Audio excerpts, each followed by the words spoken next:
বলো ম্যাডাম। হ্যাঁ, এই জায়গাটা অবশ্যই আমাদের সবারই জন্য ভীষণ ইমোশনাল একটা হুম, স্পেস।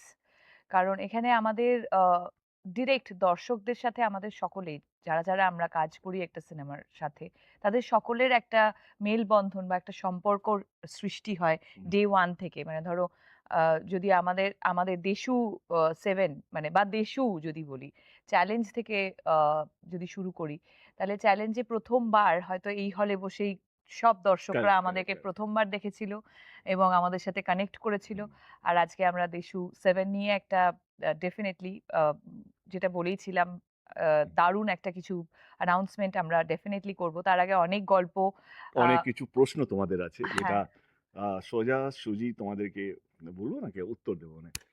মানে আজকে ফাঁকা হল কিন্তু লড়াইটা কিসের জানো? লড়াইটা হচ্ছে এই হলটা যখন ভর্তি থাকে। যখন এত চিৎকার, চেঁচামেচি, ডান্স মানে আমরা আমরা ওই সময়টা টাকাও ছোড়া হতো। হ্যাঁ? একদম, কয়েন একদম। মানে তো সেই আমার আমার এখনো মনে আছে যে আমরা হল ভিজিট আ এইভাবে এখন যেরকম হল ভিজিট হয়, ঠিক সেরকমভাবে আমরা হল ভিজিট করতে পারতাম না। আমাদেরকে ডিসগাইজড মানে আমরা কারেক্ট, কারেক্ট। লুকিয়ে, লুকিয়ে আমরা সিনেমা হলে গিয়ে যেহেতু আমরা নিউ কামার্স ছিলাম, আমাদের বলা হতো যে মানে অডিয়েন্স এর সাথে বসে সিনেমাটা দেখো, রিঅ্যাকশন বুঝতে পারবে কারেক্ট। এবং হুম। আমার মনে আছে চ্যালেঞ্জ, পরাঞ্জয় সব আমরা একদম পিছনের সিটে বসে লুকিয়ে, লুকিয়ে দর্শকদের সাথে দেখতাম এবং তাদের রিঅ্যাকশন একদম রিঅ্যাকশনস গুলো আমরা নিতাম। And correct, it correct. Was absolutely a different era and different I emotion. swear, I swear. Okay madam দেশু 7 হলো কি করে? তার আগে আমি বলি দেশু 7 অনেকেই জানতো। হঠাৎ করে দেশু 7 আমাদের মধ্যে আবার আ তার আগে আমি প্রশ্ন করি হ্যাঁ, যে তোমার আ সবথেকে ইম্পোর্টেন্ট রিলিজ এবছরে সেটা আমার কাছে কেন ফোন এলো? তোমাকে কে বলেছে এটা আমার সবথেকে বেশি ইম্পোর্টেন্ট? আমাকে বলতে হচ্ছে না, এটা সবাই জানে। Oh yeah, yeah. Actually, this is one of my most এটা বলব না আমার একটা হচ্ছে তুমি অনেকগুলো ছবি করছো। দারুণ, দারুণ তোমার ওয়েটিং রুমটাও আগের দিন তুমি আমাকে গল্পটা বলছিলে। আমার সত্যি ভীষণ ভালো লেগেছে। আমারও এই বছর অ্যাম্বুলেন্স দাদা বলে একটা ছবি আছে। খুব ইম্পোর্টেন্ট একটা ছবি এবং টনিক 2 বাট এই ছবিটা আমার কাছে খুব স্পেশাল হয়ে গেছে। অনেকগুলো কারণে মানে তোমাকে হয়তো না স্পেশাল হওয়ার আগে আমার কাছে তো ফোনটা এসছে। স্পেশাল হওয়ার আগে কারণ স্পেশাল তুমি আসাতেই স্পেশালটা হলো এটাও সত্যি। এমনি একদিন ভাবছিলাম, একদিন না মানে আমার টিম, আমার অফিস সবাই চাইতো ওকে আ দেশু হোক, দেশু হোক। আমার অফিসে ৪-৫ জনই কাজ করে আরকি। মানে তারাই পুরো মালিক, প্রোডিউসার তারাই। এবং তারা অনেকদিন ধরে এটা হবে না। মানে এইটা হবে না। কিন্তু এমন কিছু ঘটলো কিছুদিনে ৪-৫ দিন মানে আ তখন মনে হলো কি যদি যদি আ কি বলবো জিততেই হয় তো আমি ট্রোল হবো কিনা? যদি এমন একটা লড়াইয়ের সামনে আমি পড়লাম, যেখানে জিততে গেলে আমাকে তোমার সাপোর্ট লাগবে। এবং সেই কারণেই ইনফেক্ট আমারও একটা প্রশ্ন আছে। আমি ওকে আমার মনে আছে কি ১ তারিখে আমার যেহেতু আমি ইটস নট দ্যাট দেবের ক্যালেন্ডার। আমরা সবসময় এবারে যারা আমাদেরকে Facebook লাইভে দেখছেন, দেখবেন প্রত্যেক বছর আমি ১ তারিখে আমার কি ছবি আমি রিলিজ করব, কোন ডেটে রিলিজ করব সেটা আমি অ্যানাউন্স করি। ইটস নট দ্যাট ২০২৬ টা স্পেশাল সেরকম। না, আমি এটা ২০২৫ এও তাই করেছি। কিন্তু ২০২৬ এ অনেকগুলো ঘটনা ঘটলো। রিলিজ নিয়ে কমিটি তৈরি হলো মুক্ত। তখন আমি মনে হলো কি এমন কিছু করতে চাই যেটা আ তোমার প্রশ্ন কিছু একটা করছিলে তুমি আসছি বলো। ওই প্রশ্নতেই আসছি। হুম। এই এমন কিছু করতে চাই যেটা আমাকে আর কাউকে উত্তর দিতে হবে না। এবং সেখান থেকে দেশু আছে কিন্তু আমার মাথায় এলে তো হবে না। কারণ সুকেও তো হ্যাঁ বলতে হবে না। শুভশ্রীকেও তো হ্যাঁ বলতে হবে। এবারে আমার প্রশ্ন ওকে আমি আমার মনে হয় কি ৩১ ডিসেম্বর 31 ডিসেম্বরকে ডিসেম্বরের সকালে আমি ওকে ফোন করেছি। আ আমার মনে হয় তুমি থাইল্যান্ডে ছিলে। হুম। হ্যাঁ। এবং ও আমাকে 30 সেকেন্ডে ১ টা সেকেন্ড বেশি না, "হ্যালো, শোনো আমি একটা ছবি প্ল্যান করছি। তুমি করবে কি করবে না?" বলল, "গল্প?" "নেই।" "ডিরেক্টর?" "আমি।" বলল, "তুমি ভালো ডিরেক্টর তো?" বললাম, "আমার ছবিগুলো দেখে নাও। অন্যরা ডিরেক্ট করছে, তুমি ভালো ডিরেক্ট করতে পারবে তো?" বলল, "হ্যাঁ, হয়তো করে নেবো। ঝোলাবো না তোমাকে।"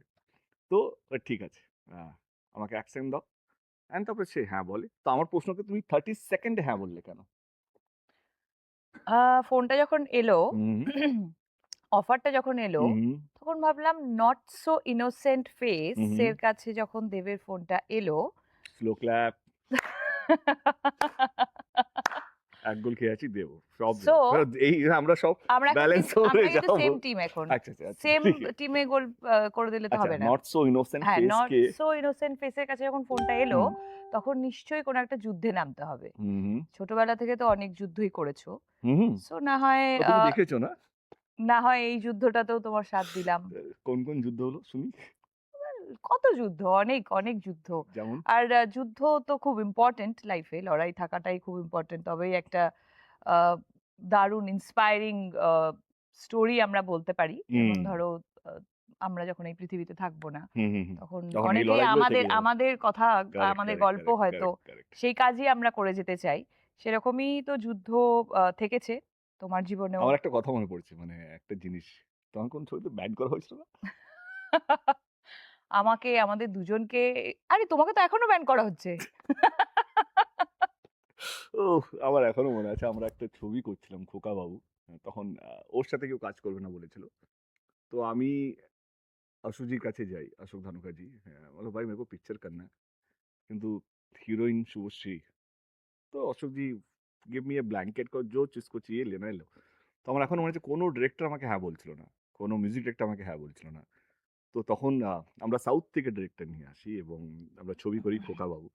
এবং শুধু খোকা বাবু নয়, কোকা ৪২০। খোকা ৪২০ করি। তারপর আমরা রোমিও করি। তো সেই লড়াইটা আমাদের ঠিক আছে। এ জীবন। লড়ে নিতে হবে। লড়ে নিতে হবে। না, বাট আমি লড়াই যদি করতেই হয়, তখন তখন বয়সও অল্প ছিল।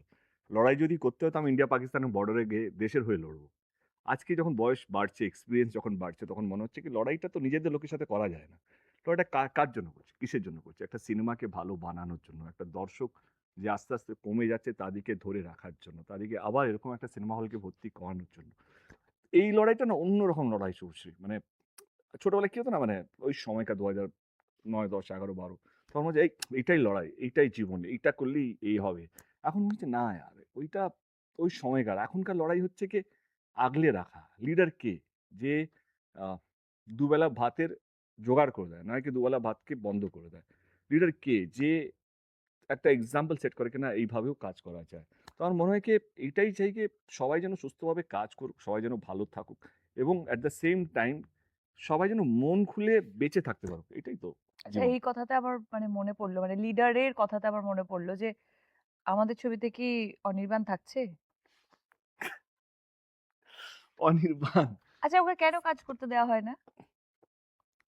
এতটাও ইনোসেন্ট না তুমি। একটু বেশি ইনোসেন্ট হয়ে যাচ্ছে। না। I think কেন কাজ করতে দেয়া হচ্ছে না বা বহুত আমি সত্যিই জানি না। খুব ইনোসেন্ট তুমি।